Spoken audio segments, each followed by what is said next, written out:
Hi, I've got a sales thought of the day for you. This thought centers around learning new material, learning a word track, a script, some type of saying that you want to learn and make sure you've got it in your memory banks and it just kind of comes out and you're unconsciously competent with it.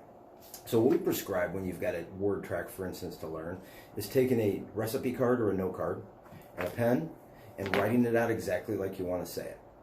Write it out and have it down on that note card. Then we ask you to carry the note card around with you, carry it in your pocket, purse, someplace on your person, and we want you to do what we call spaced repetition. So maybe every hour throughout the day, we want you to pull it out and just simply read it to yourself out loud.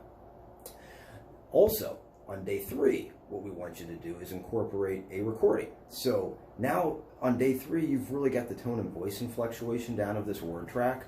So now you record it on your phone exactly like you'd want to say it to a guest or a person or whoever your target audience is. So record that.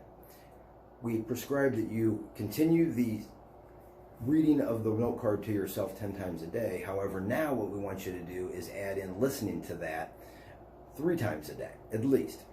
So the best times to listen to it and to say the note card to yourself out loud are the first 20 minutes in the morning and the last 20 minutes before you go to bed at night. And the reason we ask you to do that is because you can take advantage of your brain being in an alpha state. When your brain's in an alpha state, it's very susceptible to suggestion. In fact, your subconscious mind then will be very susceptible to suggestion. So it's a great way to just maximize your learning efforts. So again, now on day 4, 5, 6, and 7, you've added in the listening to the recording at least 3 times a day, once in the morning, once right whenever you get ready to go to bed, and then we also prescribe listening to it on the way to work in the morning. That way you're having it fresh in the mind as well.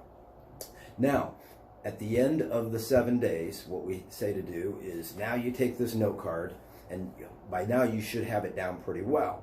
Then what you can do is write out a new one. And now you can incorporate reading this new one, and you'll do the exact same method. And then the card that you just had used to learn the word track from the week before, you just simply put that in there and read it to yourself once a day to keep that fresh in your mind. That way all these stay top of mind and you're able to be unconsciously competent, which means that you can say them without really even having to think much about it. Then it sounds natural and it sounds exactly like you want it to whenever you're in front of a guest or on the phone or whoever you're speaking the word track to. Hope the tip helps.